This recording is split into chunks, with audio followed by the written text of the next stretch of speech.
ഉസ്താദുമാരെ, കലുഷ നിലങ്ങളിൽ പോരിനിറങ്ങിയ ധർമ്മസഖാക്കളെ, മറ്റു സ്നേഹം നിറഞ്ഞ മുഹിബ്ബീങ്ങളെ, സലാം അടക്കിക്കോളിൻ. അസ്സലാമു അലൈക്കും.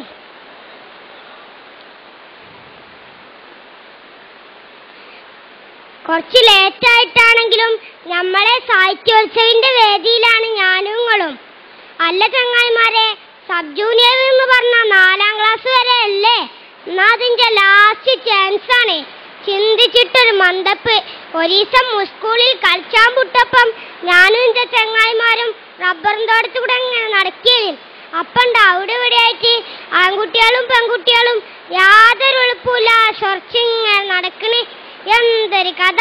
നമ്മളെ ജാതിക്കാരനെ ഹറാമല്ലേ കൂട്ടരെ? ഇത് കണ്ടപ്പോഴാ ഈ കഥ ഓർമ്മ വന്നത്. ഫളിലുല്ലാഹിന്റെ ചരിത്രം ഭയങ്കര ഗ്ലാമറേനി മൂപ്പര്. ഇന്നത്തെ സിനിമാ നടന്മാരെ ആനച്ചന്തമല്ല. പിന്നെ മുത്തുനബി ചൊർക്കിൽ സർട്ടിഫിക്കറ്റ് കൊടുത്ത ആളാണ്, ചില്ലറക്കാരനല്ല. അതുകൊണ്ട് തന്നെ സ്വഹാബി കുടുങ്ങി. എവിടേക്കിറങ്ങിയാലും മൂപ്പരെ ഒളിഞ്ഞു നോക്കാൻ നല്ല ചൊർക്കുള്ള പെൺകുട്ടികള്. മൂപ്പർക്കാണെങ്കിൽ ദുന്യാവിൽ യാതൊരു കമ്പമല്ല. മദീനത്ത് വലിയൊരു സമ്പന്നന്റെ മോളുണ്ടേനി, ജാരിയെന്നാ തോന്നുന്ന പേരും ചൊർക്കേനി. ലോഡ് കണക്കിന് മഹറേറ്റ് കൊറേ സുന്ദരന്മാർ ഓളെ കെട്ടാൻ വന്നിക്കണേ. ഓൾക്കാർക്കും മോളെ കിട്ടിയിട്ടില്ല. കാരണം എന്താ അറിയോ? ഓളെ മാനസ കൊട്ടാരത്തിലൊരാളുണ്ട്. അല്ല, ആരാപ്പത്? നമ്മളെ കഥാനായകൻ ഫളിലുല്ലാഹു. ഇതൊക്കെ പ്രേമം മൂത്ത് മൂപ്പരെ വശീകരിക്കാൻ പലവട്ടം ശ്രമിച്ചു. മൂപ്പർക്കുണ്ടോ പൂതി? സുബൈക്ക് പള്ളിക്കൊക്കെ പോകുമ്പോ പോലും സ്വൈര്യം കൊടുക്കൂല. അങ്ങനെ ഇരിക്കുമ്പോഴാണ് ഹജ്ജ് സീസൺ എത്തുന്നത്. പോകണോലൊക്കെ മദീന SYSന്റെ അന്നത്തെ ചീഫ് അമീർ സൽമാൻ ഫാരിസ് റളിയല്ലാഹു അൻഹുവിന്റെ അടുത്ത് രജിസ്റ്റർ ചെയ്തു. കൂട്ടത്തിൽ നമ്മളെ ഫളിലൂനും ഉണ്ടേനി. എന്ത് ചെയ്യാനാ? ഈ വിവരം നമ്മളെ ലൈലപ്പെണ്ണറിഞ്ഞു. ഉടനെ പമ്പർന്നോളും ഒപ്പിച്ചൊരു സീറ്റ്. കുറച്ചു ദിവസങ്ങൾക്ക് ശേഷം യാത്ര ആരംഭിച്ചു. രാത്രിയായപ്പം കുറേ ദൂരത്ത് അമീറിന്റെ നേതൃത്വത്തിൽ സംഘം തമ്പടിച്ചു. അപ്പോഴല്ലേ ശല്യം. ഫളിലുവിന്റെ തമ്പിന്റെ അയലോക്കത്തിന് ഈ പെണ്ണും തമ്പട്ടി. നൗദുബില്ല.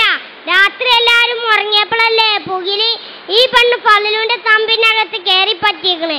എന്നിട്ട് മഹാനെ വിളിച്ചുണർത്തി. ഉടനെ, ആരാധി ഈ രാത്രി? ഇത് ഞാനാണ്, നിങ്ങളെ സ്വന്തം ജാലിയ. നിങ്ങളോട് പെരുത്ത് പ്രേമാണ്. നിങ്ങളിന്നെ കെട്ടണം. വേറൊരു പുതിയാപ്പളനെ ഈ ലൈലാക്ക് വേണ്ട.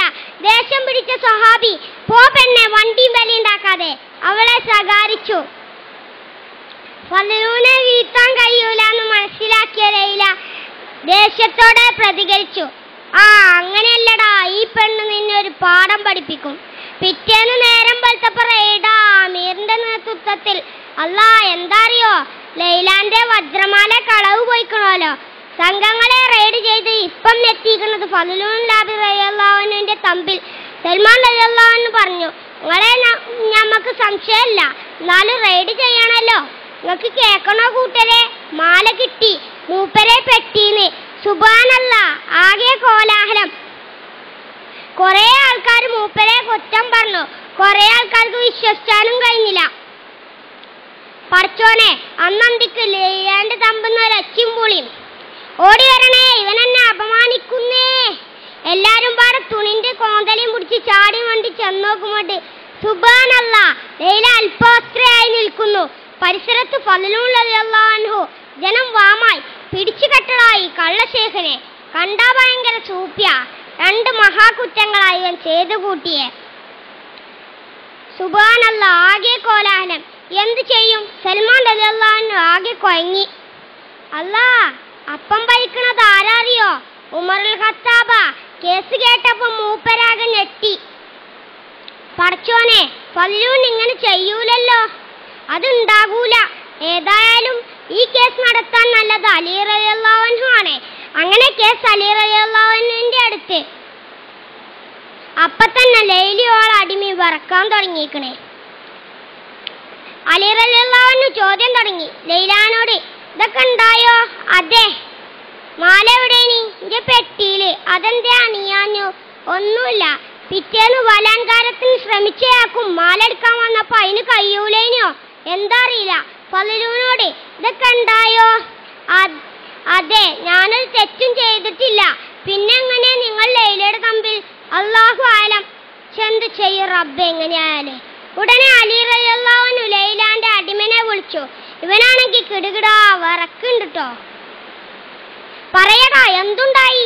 പറയാമേ, എന്റെ യജമാനത്തി പറഞ്ഞത് കളവാണ്. ആദ്യത്തെ ദിവസം യജമാനത്തി ആ തമ്പിൽ പോയിരുന്നു. മാല കഴുത്തിൽ തന്നെയായിരുന്നു അണിഞ്ഞിരുന്നത്. രണ്ടാമത്തെ ദിവസം ഫലൂനെ ഒരു പൊടി തന്നു അതുകൊണ്ട് മയക്കിക്കൊണ്ടുവരാൻ യജമാനത്തി എന്നോട് പറഞ്ഞു. ഞാനങ്ങനെ ചെയ്തു. ശേഷം എന്തോ മണപ്പിച്ചു. അപ്പോൾ സഹാബിക്ക് വെളിവ് കിട്ടിയ ശേഷം യജമാനത്തി ബഹളമുണ്ടാക്കി. പൊളിഞ്ഞില്ലേ, എല്ലാം പൊളിഞ്ഞില്ലേ. ലൈലാന്റെ കള്ളത്തരങ്ങൾ മുഴുവനും. അങ്ങനെ ലൈലക്കെതിരെ ശിക്ഷ വിധിച്ചു. സത്യമേ ഒടുക്കം ജയിച്ചുള്ളൂ. അതാണ് എപ്പോഴും സത്യസന്ധരാകാന്ന് പറയണത്. നോക്കിയും കൂട്ടരെ, നിങ്ങൾ ഈ സഹാബിന്റെ മനസ്സ് ഇത്രയും നല്ലൊരു സുന്ദരനെ കിട്ടിയിട്ടും അള്ളാഹ്ക്കും വേണ്ടി ഒഴിവാക്കിയത്. നമ്മളൊക്കെ ആണെങ്കിൽ ചാടി പൂണോളും. അള്ളാഹു അവരുടെ കൂടെ നമ്മെ സ്വർഗത്തിൽ ഒരുമിച്ച് കൂട്ടട്ടെ, ആമീൻ. നേരം കുറേയായി. കഥ പറഞ്ഞ് ഞാനും കൊയങ്ങി. കേട്ടങ്ങളും നിർത്താണേ. അടുത്തെല്ലാം നിങ്ങൾക്ക് കഥ അറിഞ്ഞുതരാൻ ഈ കുഞ്ഞാനുണ്ടാവൂല. അള്ളാഹു നമ്മെ നന്മയിലാക്കട്ടെ, ആമീൻ. അസ്സലാമു അലൈക്കും.